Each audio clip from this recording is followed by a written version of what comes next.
बिस्मिल्लाहिर्रहमानिर्रहीम। अस्सलाम वालेकुम दोस्तों, नई वीडियो में खुश आमदीद। दोस्तों, इस्राएली घमंड चकनाचूर हो गया है। इस्राएली सिक्योरिटी हिसार तबाह कर दिया गया। यहूदी घरों में सोने से डरने लगे। पहली दफा इस्राएली मीडिया पर एतराफ कर लिया गया, जबकि ईरान और उसकी प्रॉक्सीज की जानिब से इसराइल को आखिरी धक्का देने की तैयारियां। हमारा चैनल सब्सक्राइब करके घंटी के निशान को दबाना मत भूलिएगा।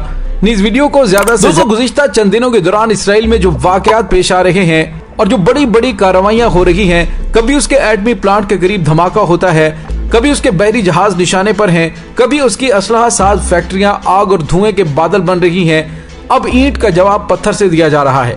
दोस्तों, इसराइल का दिफाई निजाम फलस्तीनियों के रॉकेट और मुज़ाहमत के हमलों को रोकने में बुरी तरह से नाकाम हो चुका है, जिसके बायस इसराइली अवाम में सख्त खौफ व हरास पाया जा रहा है। और गुज़िश्ता चंद हफ्तों से जिस तरह से इसराइल को ईंट का जवाब पत्थर से मिल रहा है, अमनो अमान के ख्वाब देखते हुए दुनिया भर से भटके हुए यहूदियों को जिस इसराइल में लाकर बिठाया गया है, अब वो इंतहाई गैर महफूज लग रहा है। दोस्तों, पत्थर और सीमेंट की ऊंची ऊंची दीवारें खड़ी करके इसके बासियों को महदूद करने के बावजूद इसराइली गैर महफूज हो चुके हैं। दोस्तों, जो कुछ इस वक्त नजर आ रहा है, इसके बारे में कभी सोचा भी नहीं जा सकता था। इसराइल वो आग जो मुसलमानों के घरों को लगाता फिर रहा है, वो उसके अपने घर तक पहुंच जाएगी, इसके बारे में इसराइल ने सोचा भी नहीं था।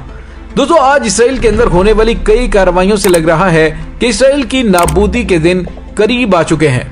और दोस्तों, कुदस इसराइल के हाथों से सिरक कर उम्मत को वापस मिलने के बिल्कुल करीब है। दोस्तों, जो इंतहाई अहम और चौंका देने वाली खबर है वो ये है कि पहली बार इसराइली मीडिया पर इस बात को तस्लीम किया जा रहा है कि इसराइल का फुल प्रूफ सिक्योरिटी का निजाम मुकम्मल तौर पर नाकाम हो गया है। और दोस्तों, ईरान के सिपाही पासदारान इनकलाब के जनरल हुसैन सलामी की जानिब से जो हालिया इंटरव्यू नशर किया गया है, उसके बाद आलमी मीडिया पर भरपूर कवरेज दी जा रही है, जिसमें बताया गया कि हालिया दिनों के अंदर वो कार्रवाइयां जिसने इसराइली सिक्योरिटी का भरम पूरी दुनिया के सामने खोल दिया है, उसका इसराइल जिक्र नहीं कर रहा। समुद्री, साइबर और डेमोना ऑपरेशन की कार्रवाइयां ईरान की जानिब से की गई। और दोस्तों, पहली दफा ईरान के जिम्मेदार फौजी सरबराह ने इस बात का ऐलान किया है कि सेहूनी हुकूमत को तोड़ने के लिए ईरान की जानिब से ये सारी कार्रवाइयां की गई। दोस्तों, सूरत हाल ये है कि ईरान की जानिब से और इस्लामी मुजामती ग्रुपों की जानिब से ऐसे तबाहकुन हमले किए गए हैं जिसको इसराइली मीडिया रिपोर्ट नहीं कर रहा। और दोस्तों, यहाँ पे आपको ये बताते चलें कि इसराइल का सिक्योरिटी हिसार मुकम्मल तौर पर तबाह हो चुका है, जिसकी वजह से इसराइल के अंदर शदीद खौफ व हरास पाया जा रहा है। और इसराइली शहरियों ने खुफिया बनाई गई रिहायशों के अंदर रहना शुरू कर दिया है। बड़े पैमाने पर इसराइली उन ममालिक की जानिब कूच करने वाले हैं जहाँ से उन्हें इसराइल को पुरअमन करार देते हुए लाकर बसाया गया था। दोस्तों, यहाँ पे आपको ये बताते चलें कि तकरीबन 75% इसराइल के अंदर आबाद यहूदियों का ताल्लुक रूस से है। और दोस्तों, रूस की जानिब से कोशिश की जा रही है कि इसराइल में बसने वाले यहूदियों को वापस रूस में बसाया जाए। और आम यहूदी इस बात के लिए बेचैन हैं क्योंकि हालिया अरसे में इसराइल पर होने वाले पे दर पे मिसाइल हमलों, इसराइल के डिफेंस सिस्टम की तबाही की वजह से उन्हें यकीन हो चला है कि अब इसराइल रहने के काबिल नहीं रहा। दोस्तों, इसी वजह से इसराइली सेहूनी हुकूमत को काफी ज्यादा तशवीश लाहक है कि अगर इसराइल में बसने वाले यहूदियों की जानिब से अपने आबाई वतन वापस जाने के हवाले से अमली इकदाम उठाने शुरू कर दिए गए, जिसके काफी ज्यादा चांसेस है, तो फिर ईरान जंग लड़े बगैर ही इसराइल को निस्तो नाबूद कर सकता है। बाकी 30% यहूदियों को लगाम देने के लिए ईरान को बराह रास्त जंग में नहीं आना पड़ेगा, बल्कि उसके लिए हमास, हिजबुल्लाह, इस्लामी मुजामती गिरोह ही काफी होंगे।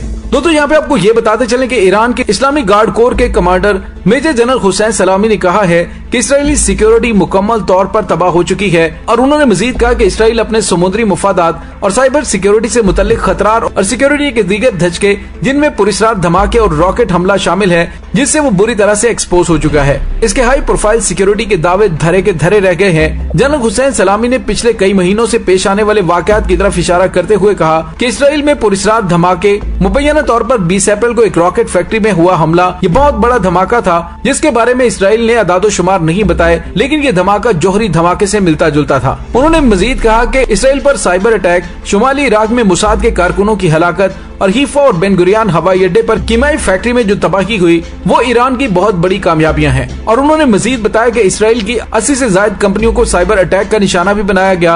और साथ ही उन्होंने कहा कि इसराइल की 90% तिजारत समुद्री रास्ते से होती है, और अगर इसराइल बाज न आया तो इसराइल के तिजारती जहाज ईरान के तबाहकुन मिसाइलों के निशाने पर हैं। हालिया दिनों में होने वाले वाकयात से इसराइली बुरी तरह से डरे हुए हैं। और दोस्तों, यहाँ पे आपको इमाम खमीनी का एक बयान भी बताता चलो, जिसमें उन्होंने कहा था कि अगर तमाम मुसलमान ममालिक वाले एक एक बाल्टी पानी भरकर इसराइल पर फेंक दे तो इसमें डूब जाएगा। उसको तेल की दौलत से मालामाल हमारे अरब मुसलमान हुक्मरानों ने इतना सर पर बिठा लिया है कि जैसे ये नाकाबिले तस्खीर कुव्वत है। इसराइल जिसकी कुव्वत और ताकत एक लिबनानी तंजीम की कुव्वत के सामने सरेंडर कर देती है, उसके सामने ये सारे अरब ममालिक सरेंडर कर चुके हैं। फकत इराक, शाम और लिबनान है जो आज भी इसराइल के साथ टकराने की पोजीशन में रहते हैं। और लिबनान की मुजामती तहरीक हिजबुल्लाह ने तो इसराइल के नाम निहाद नाकाबिले तस्खीर होने की पोजीशन 2006 की 33 रोजा जंग में बहुत ही वाज़ेह और क्लियर कर दी थी, जिसके बाद हमास ने भी गजा पर जंग के जवाब में उसको मकासद हासिल करने में नाकाम कर दिया था। हालांकि हमास और इस्लामिक जिहाद फलस्तीन के पास लड़ने के लिए लोकल मेड रॉकेट और ईरान के दिए हुए अल फजर मिसाइल थे,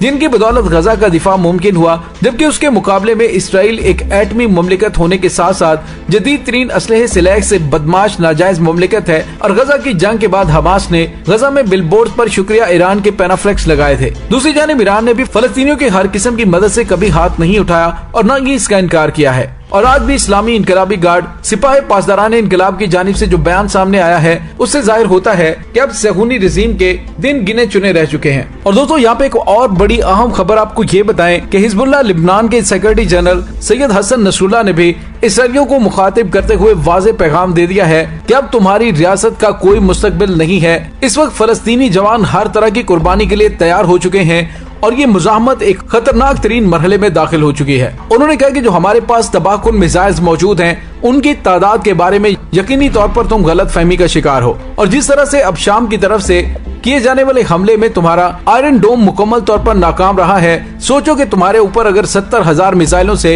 यकदम हम हमला कर दें तो उसके बाद तुम्हारा क्या हशर होगा। और दोस्तों इसके साथ ही उन्होंने नाब्लस में फलस्तीनियों की तरफ से सहूनी सिपाहियों पर जवाबी हमले की तरफ इशारा करते हुए कहा कि ये मार्का जाहिर करता है कि फलस्तीनी अवाम अपने हुकूक के हुसूल के लिए पुरअज़्म है और एक हतमी कामयाबी की तरफ कदम बढ़ा चुकी है। और दोस्तों इसके साथ ही उन्होंने मजीद कहा कि दीनी पेशगोइयों के पेश नजर जानते हो कि इस हुकूमत का कोई मुस्तकबिल नहीं है और ये खात्मे के मराहिल तय कर रही है। और अब जो हम तुम्हारे खिलाफ फैसला कुन कार्रवाई करने जा रहे हैं, उसमें तुम अपने जवानों को इतने बड़े पैमाने पर जाया कर दोगे कि शायद उसके बाद इसराइल के अंदर बूढ़े ही रह जाएं।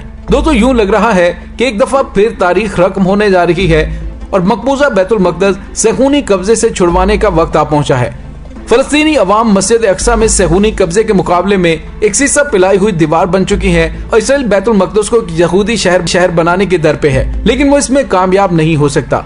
और दोस्तों इसके साथ ही आपको ये भी बताते चलें कि यमन की हौसी तहरीक की जानिब से भी इसराइल को पैगाम भिजवा दिया गया है कि सऊदी अरब से निमटने के बाद अब यमन के हौसियों का मुकाबला इसराइल के साथ होगा। दोस्तों हालिया अरसे में इसराइल की जानिब से यमन के हौसियों की जानिब से अमरीकी एयर डिफेंस सिस्टम पेट्रियट के नाकाम होने की दास्तान कोई बहुत पुरानी नहीं है। सऊदी अरब की तेल तंसीबात पर पे दर पे कामयाब हमलों ने भी सहूनी रियासत के होश उड़ा कर रख दिए हैं कि अगर ये तमाम ताकतें यकजा होकर इसराइल के खिलाफ नबर्द आजमा हो जाएं, तो इसराइल उनके मुकाबले में चंद दिन से ज्यादा नहीं टिक सकेगा।